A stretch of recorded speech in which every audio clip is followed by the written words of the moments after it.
warahmatullahi wabarakatuh. Innal hamdalillah nahmaduhu wa nasta'inuhu wa nastaghfiruh wa na'udzu billahi min syururi anfusina wa min sayyiati a'malina. Man yahdihillahu fala mudhillalah wa man yudlil fala hadiyalah. Asyhadu an la ilaha illallah wahdahu la syarikalah wa asyhadu anna Muhammadan abduhu wa rasuluh. Ya ayyuhalladzina amanu taqullaha haqqa tuqatih wa la tamutunna illa wa antum muslimun. Ya ayyuhan nasu taqu rabbakum alladzi khalaqakum min nafsin wahidah wa khalaqa minha zawjaha wa batha minhuma rijalan katsiran wa nisaa'a wattaqullaha alladzi tasaaluna bihi wal arham innallaha kana 'alaikum raqiba. Ya ayyuhalladzina amanu taqullaha wa qulu qawlan sadida yuslih lakum a'malakum wa yaghfir lakum dhunubakum wa may yuti'illaha wa rasulahu faqad faza fawzan 'azima. Amma ba'd, fa inna asdaqal hadits kitabullah wa khairal hadi hadyu Muhammadin sallallahu alaihi wasallam. Wa syarrul umuri muhdatsatuha wa kullu muhdatsatin bid'ah wa kullu bid'atin dhalalah wa kullu dhalalatin finnar. Ma'asal muslimin, ikhwani fillah wa akhwati, bapak-bapak, ibu-ibu, saudara-saudari rahimani wa rahimakumullah. Alhamdulillah, segala puji bagi Allah Subhanahu wa taala yang mempertemukan kita kembali dalam kajian kitab Al-Ushulus Sittah oleh Syekhul Islam Muhammad bin Abdul Wahhab rahimahullahu ta'ala. Semoga Allah subhanahu wa ta'ala senantiasa menambahkan kepada kita ilmu yang bermanfaat dan al-amal as-soleh. Kita sampai kepada al-aslu ats-tsani. Di antara 6 prinsip dasar Islam yang terang benderang dalil-dalil dan penjelasannya dalam Al-Quran dan Sunnah, namun masih banyak yang menyimpang darinya, adalah al-aslu tsani, yaitu amarallahu bil ijtima' fid din. Allah Subhanahu wa ta'ala memerintahkan kita semuanya kaum muslimin untuk bersatu di atas agamanya.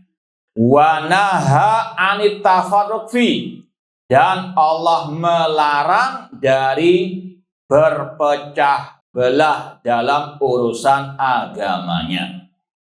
Ma'asal muslimin, ikhwani fillah wa akhwati rahimani wa rahimakumullah. Prinsip yang kedua ini masih ada kaitan dengan yang pertama kemarin yang sudah kita bahas, yaitu tentang prinsip at-tauhid. Bahwasanya Allah Subhanahu wa ta'ala banyak menjelaskan dalam ayat-ayatnya, Rasul juga dalam hadis-hadisnya, tentang perintah untuk mengesahkan Allah dalam ibadah dan sekaligus melarang dari kesyirikan. Penjelasannya, keterangannya sangat banyak dalam ayat, bahkan Al-Quran isinya intinya tentang tauhid. Namun masih banyak yang menyimpang darinya, yang masih banyak berbuat syirik kepada Allah Subhanahu wa ta'ala. Apa kaitan poin pertama dengan yang kedua sekarang ini? Kata para ulama bahwasannya umat Islam tidak mungkin bisa bersatu tanpa at-tauhid. At-tauhid dari sisi bahasanya saja, at-tauhid yuwahhid. Tauhid itu menyatukan.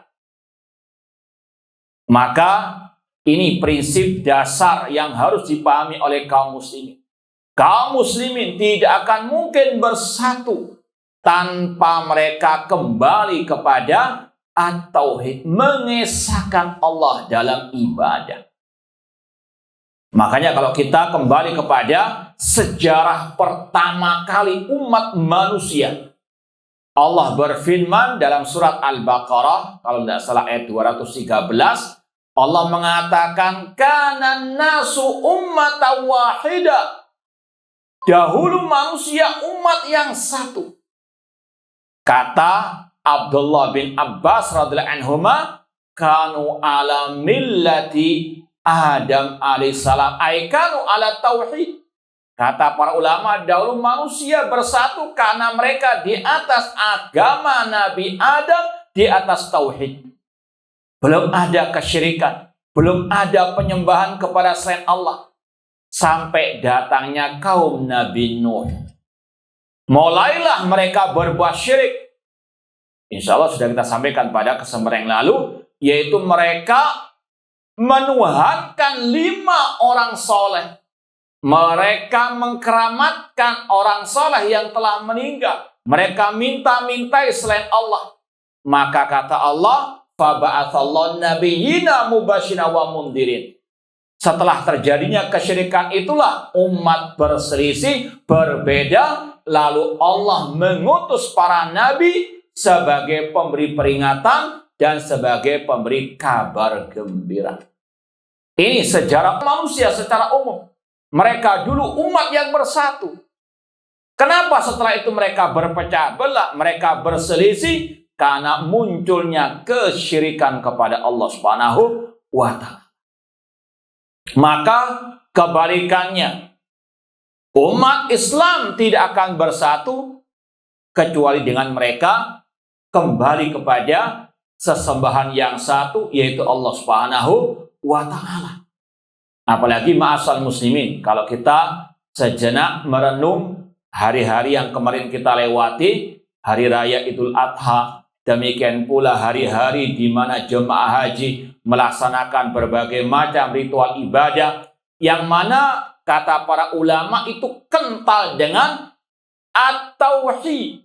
Ya, ketika kita melewati 10 awal bulan Dzulhijjah, kita diajarkan mengumandangkan at-takbir. Allahu Akbar, Allahu Akbar, la ilaha illallah, Allahu Akbar, Allahu Akbar, walillahil hamd.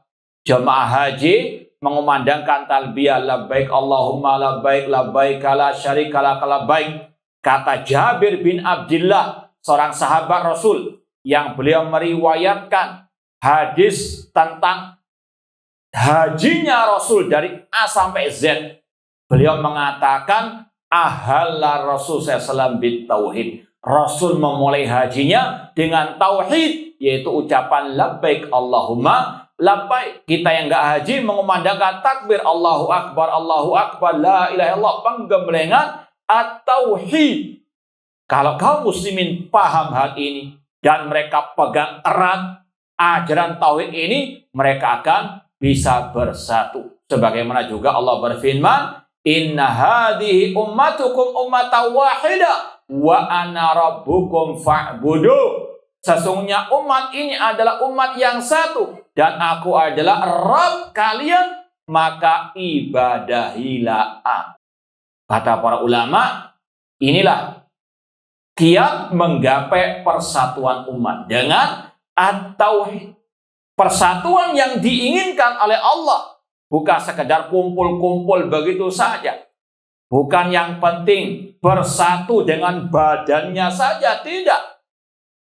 Karena apalah artinya kumpul badannya namun hatinya berpecah belah. Apa bedanya dengan orang Yahudi yang Allah katakan tahsabuhum jami'an wa qulubuhum syatta. Engkau mengira mereka bersatu padahal hati mereka berpecah belah. Allah memerintahkan kita bersatu, iya betul, namun tidak sembarang persatuan. Namun persatuan yang di atas tauhid, di atas akidah yang sahihah.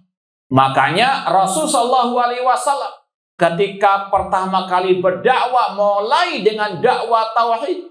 Karena tauhid yuwahid, karena tauhid itu menyatukan. Sebagaimana kalimat tauhid, kalau dibahas dalam segi bahasa Arabnya, kalimat tauhid la ilaha illallah itu ada kaitannya dengan tauhidul kalimah, menyatukan barisan kaum muslimin.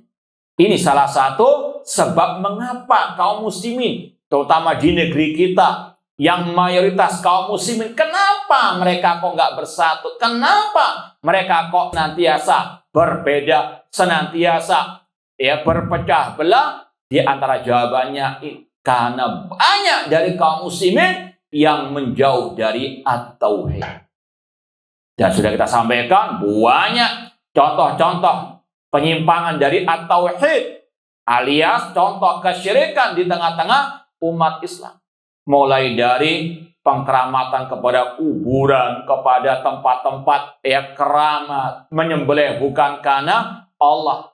Padahal sekali lagi, di hari raya Idul Adha, di hari haji, mereka menyembelih hewan kurban. Dan Allah berfirman, "Fasalli li rabbika wanhar." Salatlah untuk Rabbmu dan sembelihlah untuk Rabb.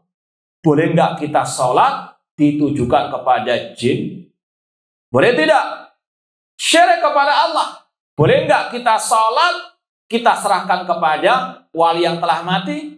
Tidak boleh, syirik kepada Allah. Demikian pula kata Allah, wanhar, sesembelihan li rabbika, hanya untuk Rabb.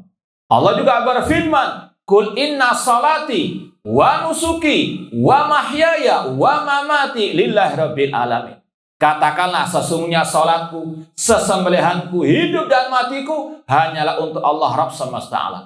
Kata sebagian ulama salaf, ulama tafsir, ketika mentafsirkan wa nusuki, itu berkaitan dengan penyembelihan hewan kurban di ritual ibadah haji. Kalau fasali rabbika wanhar, itu sesembelihan di hari raya Idul Adha. Semuanya harus untuk Allah Subhanahu wa Ta'ala. Itu pelajaran berharga di hari raya Idul Adha, baik untuk jemaah haji yang ada di Mekah ataupun orang-orang yang tidak haji yang mereka mengadakan penyembelihan hewan kurban, bukan sekedar syiar begitu saja. Ada pelajaran berharga di situ, yaitu apa? At-tauhid, menyembelih itu ibadah, harus diserahkan hanya kepada Allah. Dan Rasul mengancam orang yang menyembelih bukan karena Allah lewat sabda beliau, la'anallah man dabaha li ghairillah. Allah melaknat orang yang menyembelih bukan karena Allah Subhanahu wa Ta'ala. Sekali lagi, alangkah banyaknya di negeri kita penyembelihan bukan karena Allah. Orang mau bangun apartemen, bangun hotel, bangun rumah, harus apa? Tanam atau menyembelih sapi ataupun kambing, kepalanya ditanam di tanah tersebut. Untuk siapa? Katanya jin-jin yang menunggu. Padahal surat tanahnya atas nama siapa itu? Atas nama jin. Punya dia, ngapain takut dengan apa?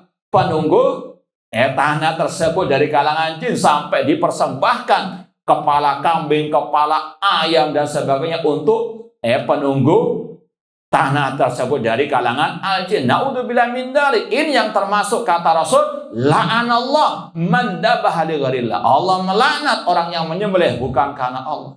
Ditambah lagi di lautan, para nelayan ingin mau selamat dari balak, kata mereka, menyembelih kerbau, dibawa kepalanya di tengah laut, dibuang untuk penunggu laut tersebut. Naudzubillah min dzalik. Ini lebih syirik dari kemusyrikan orang jahiliyah. Allah berfirman tentang kaum musyrikin jahiliyah, fa idza raqibu fil fulki da'awallaha mukhlishina lahuddin. Orang-orang Arab jahiliyah ketika mereka berlayar di lautan terkena musibah, kata Allah, mereka da'awallah mukhlishina lahu. Mereka berdoa dengan ikhlas kepada Allah. Mereka tahu yang menyelamatkan Allah. Ini sekali lagi orang-orang yang mengaku kaum muslimin, namun mereka masih berbuat syirik kepada Allah, terutama tadi meyakini lautan ada yang mengatur selain Allah Subhanahu wa Ta'ala. Mereka lebih apa? Syiriknya lebih parah daripada kesyirikan kaum musyrikin jahiliyah. Naudzubillahi min dzalik. Maka bagaimana mungkin umat Islam akan bersatu sedangkan mereka menduakan Allah, sedangkan mereka menyekutukan Allah? Dan wajib kita yakini yang bisa menyatukan hati manusia adalah Allah Subhanahu wa Ta'ala. Dan Allah telah menjelaskan kiat menggapai persatuan, yaitu dengan kaum muslimin kembali kepada at-tauhid. Dan ini yang sudah dipraktekkan oleh Rasul sallallahu alaihi wasallam. 10 tahun pertama Rasul di kota Mekah tidak ada dakwah kepada salat, kepada zakat, haji, kepada akhlak, ya. Namun yang ada dakwah kepada kalimat tauhid la ilaha illallah, agar manusia kembali kepada iyyaka na'budu wa iyyaka nasta'in, hanya beribadah kepada Allah semata, tidak menyekutukan Allah dalam ibadah. Apa hasilnya? Muncullah persatuan di kalangan para sahabat yang tidak ada duanya.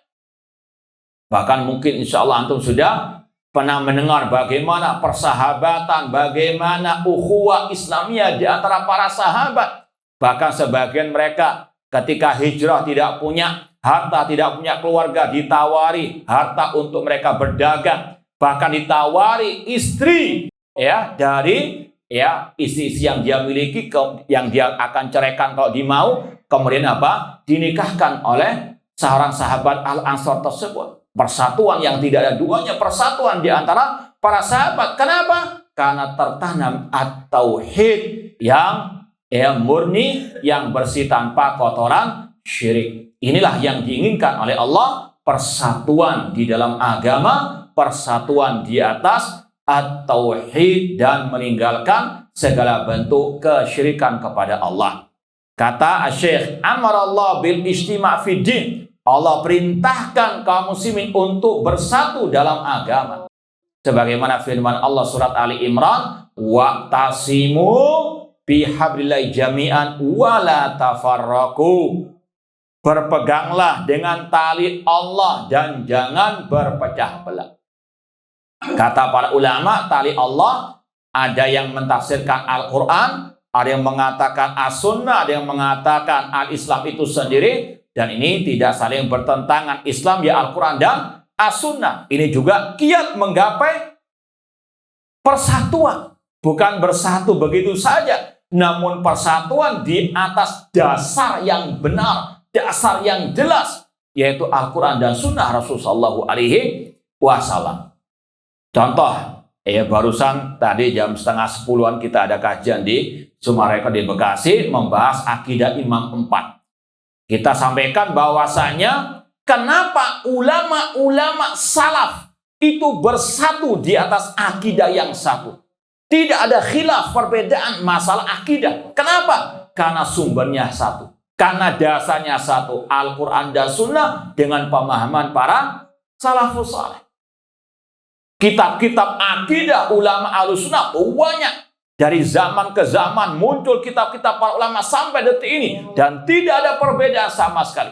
Di antaranya masalah asma wa sifat misalnya. Mereka menetapkan semua nama Allah, semua sifat Allah. Tidak ditakwil-takwilkan dan seterusnya. Kenapa kok demikian? Padahal zaman mereka berbeda. Negeri mereka jauhan.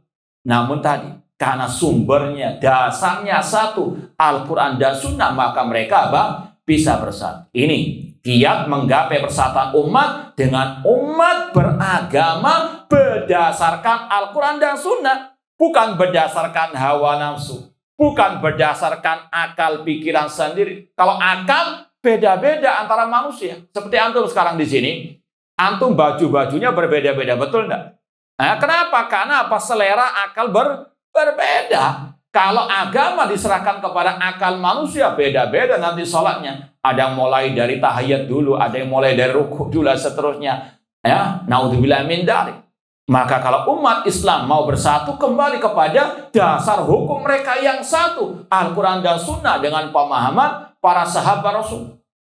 Atau kalau beragama, pakai adat istiadat, beda-beda. Antara yang Jawa dengan yang Sumatera, yang Kalimantan, beda-beda. Nggak akan mungkin ada persatuan. Ya, kalau agama berdasarkan apa? Adat istiadat. Agama bukan dengan adat istiadat. Kalau memang adat istiadat itu tidak sesuai dengan Al-Quran dan Sunnah, kita ikut Al-Quran dan Sunnah. Ya, kalau memang sesuai, kita ikuti adat istiadat tersebut. Namun intinya kembali kepada Al-Quran dan Sunnah Rasulullah SAW dengan pemahaman yang satu, pemahaman para salafus soleh. Dan ini yang Allah perintahkan. Wa'tasimu bihabillah. Berpegang teguhlah dahulu dengan tali Allah, Al-Quran dan Sunnah. Dan jangan berpecah belah. Perpecahan terjadi ketika umat berpaling dari Al-Quran dan Sunnah dengan pemahaman para salaf. Dan ini yang Rasul telah tegaskan. Nanti akan kita sampaikan pada poin berikutnya. Intinya, tidak mungkin umat bersatu kecuali dengan merealisasikan dua kalimat syahadat. Asyhadu alla ilaha illallah, yaitu at-tauhid, mengesahkan Allah dalam ibadah. Yang kedua, tidak akan mungkin umat bersatu tanpa kembali kepada asyhadu anna Muhammad Rasulullah. Ittiba, mengikuti ajaran Rasul sallallahu alaihi wasallam. Contoh masalah salat. Rasul sudah mengajarkan sallu kama ra'aitumuni usolli. Salatlah kalian sebagaimana kalian melihat aku salat. Ya. Namun ketika kaum muslimin berpaling dari tuntunan salatnya Rasul SAW, macam-macam cara ibadah mereka. Ada yang mulai salatnya dengan baca An-Nas, ada yang mengatakan dengan Al-Baqarah, ada enggak? Tapi intinya macam-macam. Kenapa? Karena tidak bersumber kepada sumber yang satu, yaitu ittiba sunnah Rasul sallallahu alaihi wasallam. Seperti kemarin juga salat Idul Adha, ada yang ikut pemerintah, ada yang ikut swasta, betul enggak? Kenapa kok berbeda? Padahal apa? Ini syiar Islam yang luar biasa. Padahal ini yang dibutuhkan umat bersatu. Namun kenapa mereka berbeda? Tidak ikut ajaran Rasul. Yang pertama, kalau secara umum Idul Fitri, Idul Adha, Rasul mengatakan summu li ru'yati wa aftiru li ru'yatihi. Puasalah kalau melihat hilal, beridul fitrilah kalau melihat hilal. Sudah Rasul ajarkan cara penentuan awal Ramadan ataupun Idul Fitri dengan apa? Ru'yatul hilal. Ketika ada yang berpaling, nggak mau mengikuti metode ala Rasul, yang terjadi apa? Perpecahan. Nggak enak rasanya hari raya apa? Beda-beda, satu keluarga ada yang ikut swasta, ada yang ikut pemerintah. Ruwet. Paham nggak? Kenapa? Berpaling dari sunnah Rasul. Sedangkan sunnah Rasul jelas. Wa aftiru li ru'yatihi. Kemudian juga masalah Idul Adha. Ulama salaf dalam kitab-kitab akidah, mereka mengatakan salatul jum'ah wal idain ma'al umara baron kana au fajiran. Salat Idul Fitri, salat Idul Adha bersama pemimpin kaum muslimin yang baik maupun yang zalim.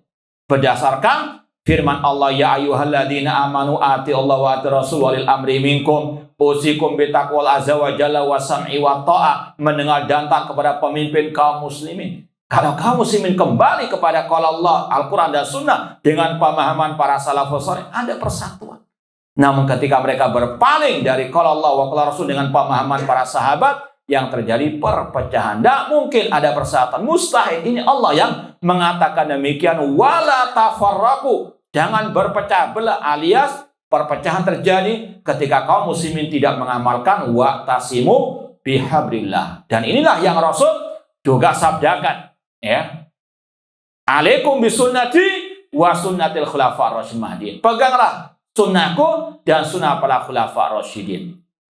Ini solusi dari perpecahan setelah Rasul mengatakan fa innahum man ya'ish minkum fasara ikhtilafan katsira. Sesungguhnya barang siapa yang hidup setelahku nanti akan melihat perselisihan, perpecahan yang banyak. Rasul sudah memperingatkan kita, umat Islam akan terpecah belah. Namun Rasul dengan kasih sayang beliau memberikan solusi. Apa solusinya? Alaikum bisunnati. Kembalilah kepada sunnah Rasul. Alaikum bisunnati, peganglah sunnahku dan sunnah para khulafa rasyidin. Abu Bakar, Umar, Utsman dan Ali, dan para sahabat Rasul. Dan sekalian kata Rasul, iyyakum wa muhdatsati umur. Jauhkanlah diri kalian dari hal-hal yang baru dalam urusan agama. Solusi dari perpecahan umat kembali kepada Islam ala Rasul SAW dan meninggalkan segala ajaran-ajaran yang tidak pernah diajarkan oleh Rasul Shallallahu Alaihi Wasallam, entah dalam akidah, dalam ibadah, dalam metode dakwah dan sebagainya. Ini yang Rasul katakan. Cuma naudzubillah min dzalik, banyak di antara kaum muslimin cari metode-metode sendiri dalam menyatukan umat, maka semakin mereka jauh dari persatuan. Naudzubillah min dzalik. Padahal ini adalah kata Syekh prinsip dasar Islam yang terang benderang dalil-dalilnya baik dari ayat dari hadis. Namun sangat disayangkan banyak yang masih tidak memahaminya, bahkan menyimpang, bahkan nanti dikatakan oleh beliau memutarbalikkan fakta. Yang memecah belah dikatakan menyatukan, yang menyatukan dikatakan memecah belah. Naudzubillahi min dzalik. Kemudian kata Syekh, fabayyanallah hada bayanan syafian tafhamuhu al-awwam. Padahal prinsip yang satu ini telah dijelaskan oleh Allah dengan penjelasan yang syafian, yang bisa sebetulnya menyembuhkan. Tafhamu al-awwam, yang dipahami oleh orang-orang awam. Orang-orang awam di sini orang awam yang paham ketika membaca wa'tasimu bihablillah jami'an wala tafarraqu. Allah juga mengatakan wala takunu minal musyrikin minal ladina farraqu dinahum. Allah berfirman, jangan kalian mengikuti jejak orang musyrikin yang mereka memecah belah agama mereka.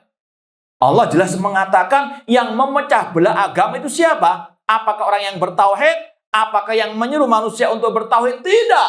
Yang memecah belah barisan manusia, kaum muslimin khususnya, orang-orang yang berbuat kesyirikan, alias kesyirikan itu yang memecah belah, bukan tauhid. Itu yang Allah firmankan, wala takunu minal musyrikin. Jangan kalian mengikuti menjadi orang-orang musyrikin yang mereka memecah belah agama mereka. Ini masih ada kaitan dengan tadi, kalau mau umat bersatu kembali kepada tauhid, tinggalkan syirik. Namun selama masih banyak kesyirikan masih bergentayangan di tengah-tengah kaum muslimin, jangan harap adanya persatuan. Kalaupun ada persatuan yang semu. Sebagaimana kata Allah tadi tentang orang Yahudi, tahsabuhum jami'an wa qulubuhum syatta. Engkau mengira mereka bersatu, namun mereka contohnya yang mungkin mereka kelihatannya bersatu dalam lingkup politik misalnya. Namun terakhir rebutan sendiri, pecah-pecahan, hancur-hancuran dan sebagainya. Kenapa? Karena tidak dibangun di atas dasar yang benar. Ukhuwah Islamiyah ini seperti bangunan rumah, butuh pondasi yang kuat. Di antaranya tadi, at-tauhid, meninggalkan syirik, berpegang teguh dengan sunnah, meninggalkan kebid'ahan, berpegang teguh dengan Al-Quran dan sunnah, dengan pemahaman para salafus soleh. Wa nahana an nakuna kalladzina tafarraqu wa ikhtalafu qablana fahalaku. Dan Allah melarang kita untuk menjadi orang-orang yang memecah belah agama dan berselisih sebagaimana orang-orang sebelum kita, fahalaku, maka mereka pun binasa. Naudzubillahi min dzalik. Allah berfirman dalam surat Ali Imran tadi 103, wa'tasimu bihablillah jami'an wala tafarraqu. Berpegang teguhlah dengan tali Allah, jangan berpecah belah. Kemudian Allah mengkisahkan tentang bagaimana dahulu para sahabat bersatu. Wadhkuru nikmatallahi alaikum id kuntum a'daan fa'alafa baina qulubikum fa asbahtum bi nikmatihi ikhwana. Ingatlah kalian wahai para sahabat tentang nikmat yang Allah berikan kepada kalian. Dulu kalian berpecah belah, berperang satu kabilah dengan kabilah yang lain, bahkan bisa ratusan tahun perangnya. Namun Allah memberikan hidayah tauhid, hidayah sunnah, maka Allah jadikan mereka bersatu, fayakunu ikhwana, mereka pun jadi bersaudara. Ini nikmat tauhid dan as-sunnah. Tauhid dan sunnah menyatukan umat. Lawannya syirik dan bid'ah, itu yang memecah belah barisan umat. Dan alangkah banyaknya kebid'ahan di tengah-tengah kaum muslimin. Maka sekali lagi, tidak mungkin umat bisa bersatu. Karena sekali lagi yang bisa menyatukan hanyalah Allah. Fa'allafa baina qulubikum. Dan Allah mengatakan syirik yang memecah belah, kebid'ahan yang memecah belah. Selama itu masih ada di tengah kaum muslimin, sekali lagi tidak mungkin akan ada persatuan yang hakiki. Dan dengan persatuan itulah umat akan menang, akan jaya. Namun ketika ada perbedaan, adanya perpecahan, umat tidak akan jaya. Maka resep kiat untuk menjadikan umat mulia jaya menang, kembali kepada tauhid, kembali kepada sunnah Rasul. Setelah itu umat akan bersatu, umat akan meraih kemuliaan. Sebagaimana Allah berfirman, Allah berjanji kepada orang-orang beriman di antara kalian dan yang beramal soleh untuk Allah menjadikan mereka sebagai pemimpin penguasa di atas muka bumi ini, sebagaimana Allah menjadikan orang-orang sebelum mereka sebagai penguasa, dan Allah kokohkan agama yang Allah ridhoi bagi mereka, dan Allah rubah ketakutan mereka dengan keamanan. Syaratnya kata Allah, ya'budunani, mereka harus beribadah kepadaku saja, tidak berbuat syirik. Ketika sudah ada tauhid, umat akan bersatu. Ketika bersatu, umat akan jaya. Maka ini sekali lagi kiat juga untuk mengalahkan orang Yahudi. Umat tidak akan bisa mengalahkan Yahudi kecuali dengan umat kembali kepada at-tauhid, kepada sunnah Rasulullah SAW. Semoga Allah menghancurkan orang Yahudi yang menjajah negeri Palestina dan setiap musuh-musuh kaum muslimin. Kemudian kata Syekh, wa dzakara annahu amran muslimin bil ijtima' fid din. Allah memerintahkan kaum muslimin untuk bersatu dalam agamanya, yaitu tadi berpegang dengan tauhid dan sunnah Rasul, berpegang dengan sumber hukum Islam yang sebenarnya Al-Quran dan sunnah dengan pemahaman para salaf. Wa nahahum anit tafarruq, dan Allah melarang dari perpecahan. Wa yaziduhu wuduhan ma waradat bi sunnah minal ajabil ujafi dzalik. Dan sunnah Rasul, hadis Rasul juga menjelaskan dengan berbagai macam redaksi yang berkaitan dengan perintah untuk bersatu. Rasul mengatakan, al-jama'atu rahmah wal furqatu adab. Bersatu itu adalah rahmah dan berpecah belah itu azab. Hadis ini membantah riwayat yang sering disampaikan oleh sebagian orang, sebagian dai, ikhtilafu ummati rahmat. Kata mereka perbedaan umatku adalah apa? Rahmat. Makanya mereka nggak bersatu-bersatu karena mereka meyakini berbeda itu apa? Rahmat. Maka kalau hadis ini dijadikan pegangan, mari kita berpecah belah, nggak usah apa? Bersatu, karena bersatu bukan rahmat. Yang rahmat adalah apa? Berbeda pendapat. Padahal ikhtilafu umat rahmah, kata para ulama hadis, tidak sahih. Ya, itu secara riwayat sanad sudah tidak sahih. Demikian pula maknanya bertentangan dengan Al-Quran dan sunnah. Di antaranya tadi Rasul mengatakan persatuan itu rahmat, sedangkan perbedaan, perpecahan itu azab. Saya ulangi lagi.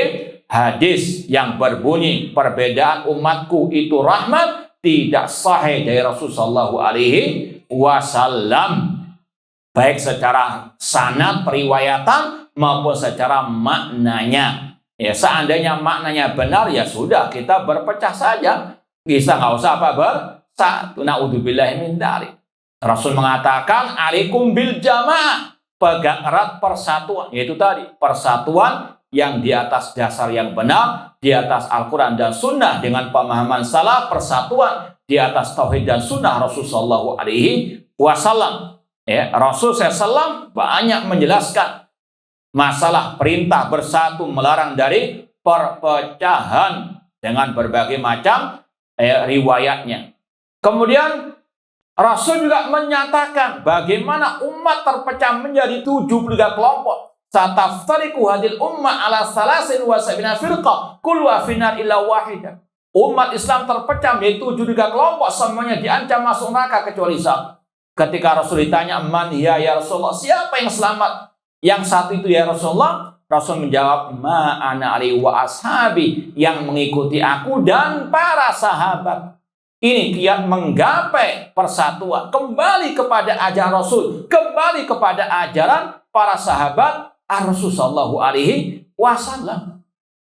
Namun ketika sekali lagi umat Islam punya tarekat-tarekat sendiri, punya ajaran-ajaran sendiri, tidak mau kembali kepada ajaran Rasul dan para sahabat Rasul, yang terjadi seperti sekarang ini, perpecahan luar biasa di mana-mana. Muncul ini viral, yang nyeleneh ajaran-ajarannya. sekarang bahasa Suryani, nanti bahasa apa lagi? Naudzubillah min dzalik. Ya, luar biasa. Apalagi negeri kita ini, kata sebagian dai, bukan hanya subur tanamannya, tanahnya, namun subur juga kelompok-kelompok yang aneh, nyeleneh, yang sesat dan menyesatkan. Kenapa tidak kembali kepada ajaran ma'ana alaihi wa ashabi?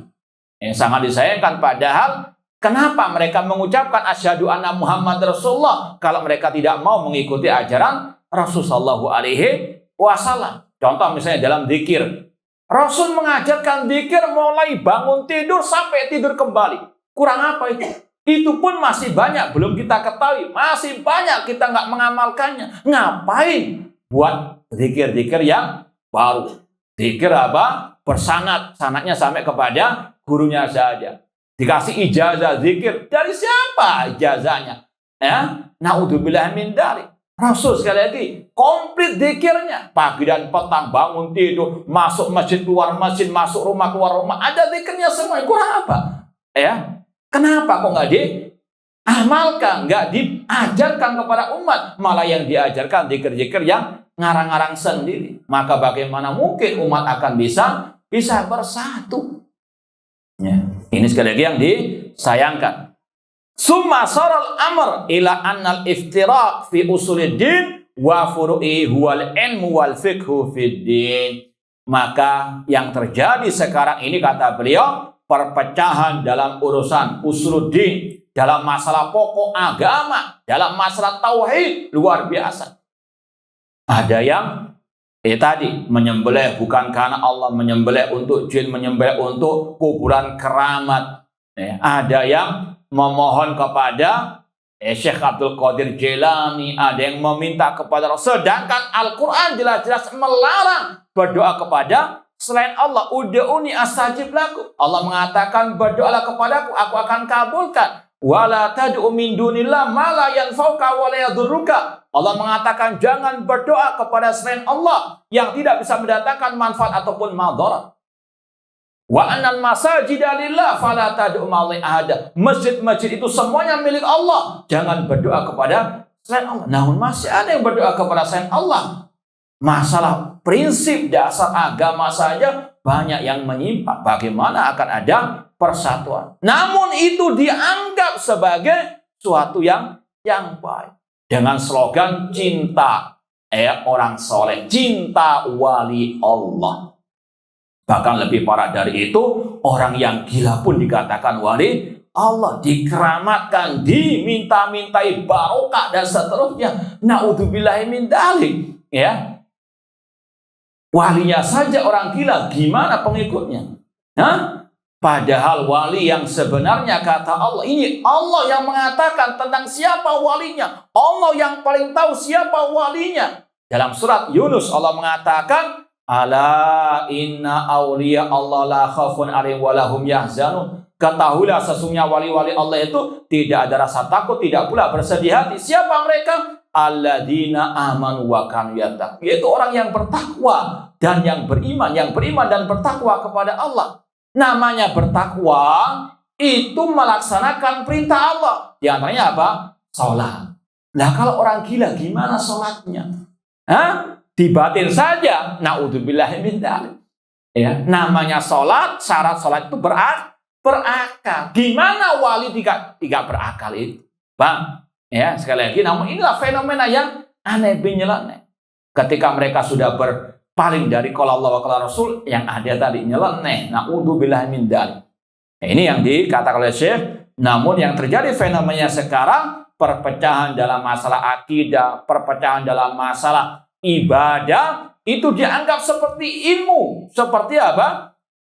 Pemahaman yang hak, yang dipegang oleh sebagian orang. Namun sebaliknya, wasaral istima fiddin la yaqulu illa zindikun aw majnun. Sedangkan orang yang menyuruh kepada tauhid, menyuruh kepada sunnah Rasulullah SAW, itu dimusuhi, bahkan dituduh zindik, dituduh pemecah belah umat, dituduh bahkan gila. Naudzubillah min dzalik. Yang gila dikeramatkan, dikatakan wali. Yang menentang kesyirikan, kebid'ahan dikatakan, namun ini sunnatullah. Jangankan kita, jangankan orang sekarang. Nabi kita Muhammad SAW yang merupakan manusia terbaik yang paling mulia.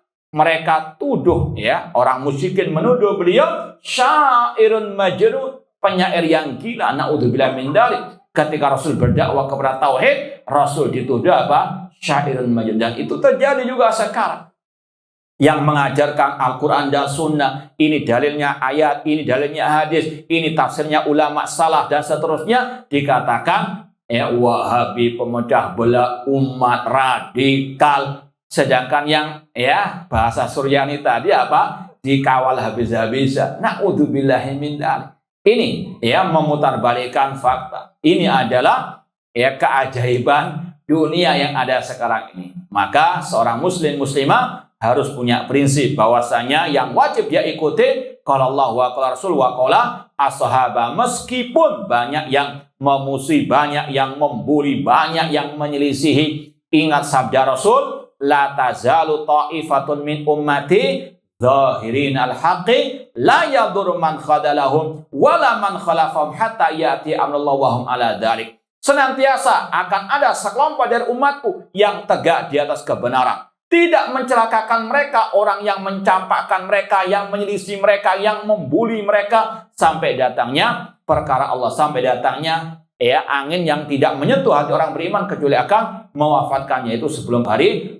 kiamat. Ingat pula sabda Rasul, badal Islamu ghariban wa sayyidu ghariban kama bada fatubalil ghuraba. Kata Rasul, Islam datang dalam keterasingan. Rasul ketika berdakwah tauhid melarang kesyirikan ditentang oleh kaum musyrikin, bahkan oleh kerabatnya sendiri Abu Lahab dan seterusnya. Namun Rasul tetap istiqomah dakwah at-tauhid, dicaci maki, dilempari kotoran ternak, bahkan mau dibunuh dan sebagainya. Namun itulah sunnatullah, dakwah tauhid itu tidak lancar jaya, ya, ada onak dan duri. Namun sebagaimana kata Imam Ibnu Qayyim, al-haqqu mansurun wa mumtahan. Kebenaran itu ditolong oleh Allah, pasti ditolong oleh Allah, meskipun harus lewat ujian dan cobaan, lewat onak dan duri.